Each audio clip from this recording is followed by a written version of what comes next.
Assalamualaikum warahmatullahi wabarakatuh dan salam sejahtera. Perkenalkan, nama saya Miranti Poto dari kelas C dengan NIM H0123022 Prodi Pendidikan Bahasa Inggris 2023.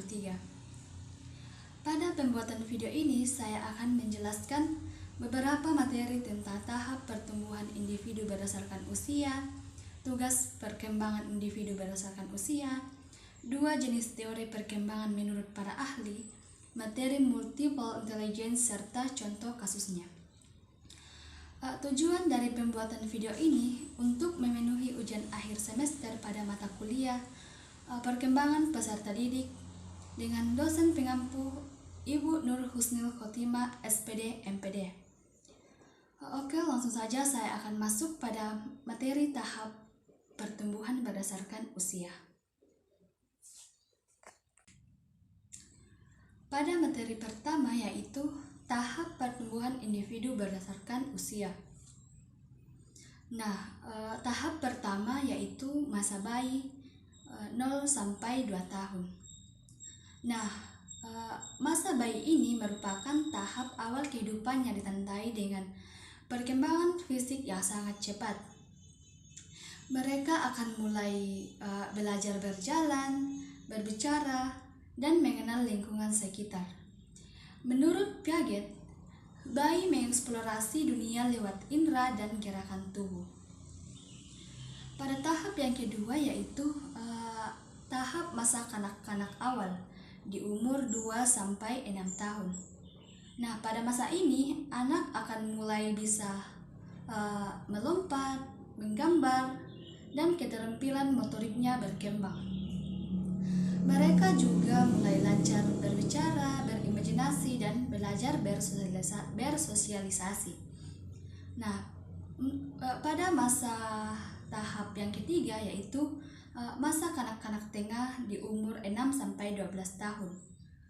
Pada masa ini anak mulai sekolah dan belajar banyak hal secara akademik dan sosial. Cara berpikirnya lebih logis dan mulai belajar tanggung jawab serta disiplin. Tahap yang keempat yaitu masa remaja di umur 12 sampai 18 tahun. Masa ini remaja akan mengalami pubertas, perubahan fisik, dan mulai mencari jati diri. Mereka ingin lebih mandiri dan mulai memikirkan nilai serta tujuan hidup. Yang kelima itu masa dewasa awal di umur 18 sampai 40 tahun. Pada masa ini mereka akan fokus pada kuliah, kerja, dan hubungan jangka panjang. Fisik dan pikiran berada di puncaknya. Banyak juga yang mulai membangun keluarga. Tahap yang keenam yaitu masa dewasa tengah di umur 40 sampai 60 tahun. Pada masa ini hidup lebih stabil dalam karir dan keluarga. Ada sedikit penurunan fisik dan mulai merenung tentang pencapaian hidup. Dan masa yang terakhir yaitu masa lanjut usia atau 60 tahun ke atas. Pada masa ini fisik dan pikiran menurun lebih jelas. Masa pensiun tiba dan orang tua lebih butuh dukungan emosional dan kesehatan. Sekarang saya akan membahas tentang materi tugas perkembangan individu berdasarkan tahapan usia. Tahap yang pertama yaitu masa bayi di umur 0 sampai 2 tahun. Pada tahap ini bayi akan mulai membangun rasa percaya pada orang tua atau pada pengasuh mereka. Mereka juga akan belajar mengenali suara dan wajah serta mulai menguasai gerakan dasar seperti duduk dan berjalan. Tahap yang kedua yaitu masa kanak-kanak awal pada usia 2 sampai 6 tahun. Pada tahap ini anak akan mulai mandiri seperti makan dan berpakaian sendiri. Mereka juga akan belajar mengontrol emosi, berbicara lebih lancar, dan bermain dengan imajinasi mereka. Tahap yang ketiga yaitu masa kanak-kanak tengah pada usia 6 sampai 12 tahun. Pada tahap ini anak akan belajar menjadi percaya diri lewat sekolah dan kegiatan. Mereka juga akan mulai memahami aturan sosial dan meningkatkan kemampuan belajar serta bergerak. Yang keempat yaitu masa remaja pada usia 12-18 tahun. Nah, pada usia ini remaja akan mulai mencari jati diri dan menentukan nilai hidup. Mereka juga akan belajar berpikir lebih dalam dan ingin diakui dalam lingkungan sosialnya. Tahap yang kelima yaitu dewasa awal pada usia 18-40 tahun. Pada tahap ini, orang dewasa muda fokus pada membangun hubungan dekat, memilih karir, dan menjadi mandiri secara emosional dan finansial. Yang keenam yaitu dewasa tengah pada usia 40-60 tahun. Pada usia ini, di mana orang ingin tetap berguna, membimbing generasi muda, dan merasa stabil dalam pekerjaan dan keluarga. Dan tahap yang terakhir yaitu lanjut usia atau 60 tahun ke atas. Nah, pada tahap ini, orang akan mulai merenungi hidup, menerima kenyataan, dan mempersiapkan diri untuk masa tua dengan lebih tenang dan bijaksana. Selanjutnya, materi tentang 2 jenis perkembangan menurut para ahli. Yang pertama yaitu teori perkembangan kognitif dari Jean Piaget. Nah, Jean Piaget menjelaskan bahwa perkembangan anak terjadi melalui tahapan berpikir yang berubah seiring usia. Jean Piaget membagi menjadi 4 tahap. Tahap yang pertama yaitu sensori motor pada usia 0-2 tahun. Pada usia ini, anak belajar dari pengalaman langsung dengan indera dan gerakan. Tahap yang kedua yaitu pra-operasional pada usia 2-7 tahun. Pada usia ini, anak mulai menggunakan simbol seperti kata-kata tetapi belum berpikir logis. Tahap yang ketiga yaitu operasional konkret pada usia 7-11 tahun. Pada usia ini, anak mulai berpikir logis tapi masih tentang hal konkret. Dan tahap yang terakhir yaitu operasional formal pada usia 12 tahun ke atas. Nah, pada usia ini mampu berpikir abstrak dan memecahkan masalah secara sistematis. Nah, untuk teori yang kedua yaitu teori perkembangan psikososial yang dikemukakan oleh Erik Erikson.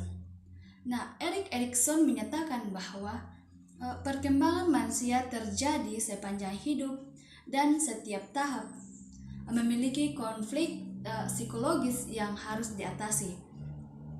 Yang pertama yaitu trust versus mistrust pada usia 0-1 tahun. Nah, pada usia ini anak akan belajar percaya atau tidak percaya pada orang lain. Yang kedua yaitu autonomy versus shame pada usia 1-3 tahun. Anak-anak akan belajar mandiri atau merasa malu. Dan yang ketiga, identity versus role confusion usia 12-18 tahun. Remaja akan mulai membentuk identitas diri dan bingung akan peran mereka. Teori ini berfokus pada pertumbuhan emosi dan hubungan sosial di setiap tahap usia. Sebenarnya, teori Erik Erikson mencakup seluruh tentang kehidupan manusia termasuk usia sampai 18 tahun hingga 60 tahun ke atas, bahkan sampai usia lanjut. Tetapi di sini saya hanya menjelaskan secara singkat dari teori Erik Erikson. Sekarang saya akan membahas tentang teori multiple intelligence. Nah, teori multiple intelligence menyatakan bahwa setiap orang memiliki berbagai jenis kecerdasan, bukan hanya kecerdasan logis atau bahasa seperti yang bisa diukur dalam tes IQ. Gardner mengelompokkan kecerdasan ini menjadi 8 jenis utama. Yang pertama yaitu linguistik verbal. Tahap ini adalah tahap kecerdasan dalam menggunakan kata-kata, baik lisan maupun tulisan. Orang-orang dengan kecerdasannya ini cocok untuk menjadi penulis, jurnalis, atau pembicara publik. Yang kedua yaitu logika matematis. Nah, logika matematis ini berkaitan dengan kemampuan berpikir logis dan memecahkan masalah dengan angka. Biasanya kecerdasan ini dimiliki oleh ilmuwan, ahli matematika, atau programmer. Yang ketiga yaitu visual spesial. Visual spesial ini adalah kecerdasan dalam memahami dan menciptakan gambar atau ruang. Ini penting bagi seorang arsitek, seniman, dan desainer grafis. Yang keempat, kinestik jasmani yang merujuk pada kemampuan menggerakkan tubuh secara terampil seperti atlet, penari, dan aktor adalah contoh orang yang dengan kecerdasan ini. Yang kelima yaitu musikal, melibatkan kepekaan terhadap nada, ritme, dan melodi. Musisi, penyanyi, dan komposer biasanya memiliki kecerdasan musikal yang tinggi. Yang keenam yaitu interpersonal, adalah kecerdasan dalam memahami dan berinteraksi dengan orang lain, seperti guru, konselor, dan pemimpin tim sangat mengandalkan kecerdasan ini. Yang ketujuh, interpersonal, yang berhubungan dengan kemampuan memahami diri sendiri, termasuk emosi dan tujuan hidup.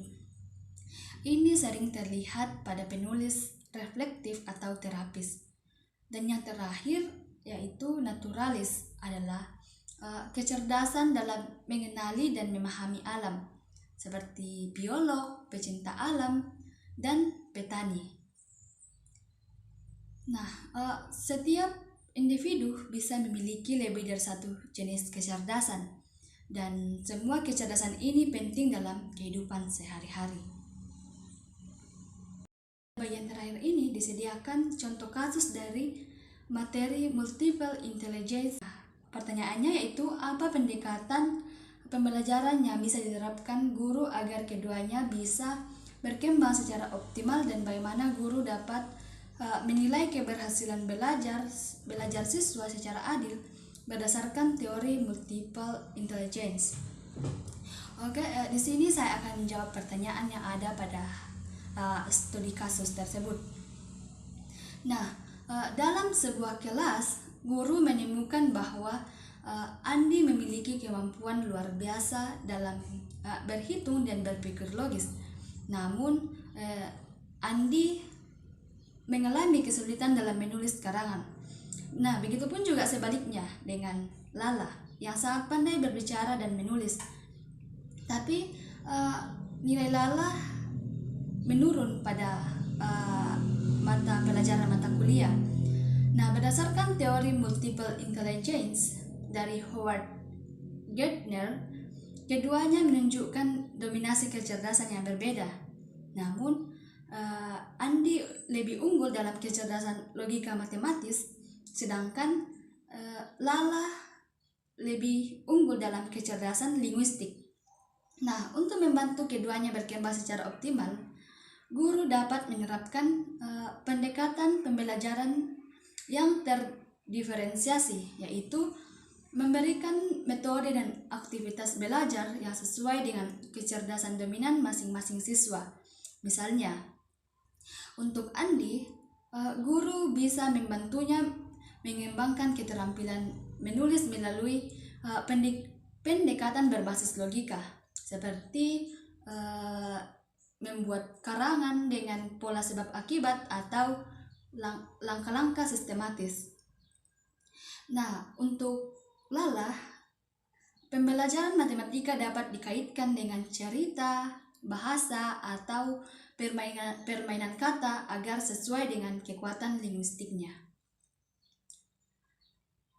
Nah, dalam hal penilaian, guru sebaiknya tidak hanya mengandalkan ujian tulis standar, tetapi guru juga menggunakan penilaian autentik untuk mencerminkan berbagai jenis kecerdasan. Misalnya, Andi bisa dinilai lewat pemecahan masalah atau proyek berbasis angka, sementara Lala bisa menunjukkan pemahamannya melalui presentasi verbal atau esai. Dengan demikian, guru dapat mengukur keberhasilan belajar siswa secara lebih adil dan menyeluruh, serta ini bisa lebih mendorong semua potensi mereka untuk lebih berkembang lagi.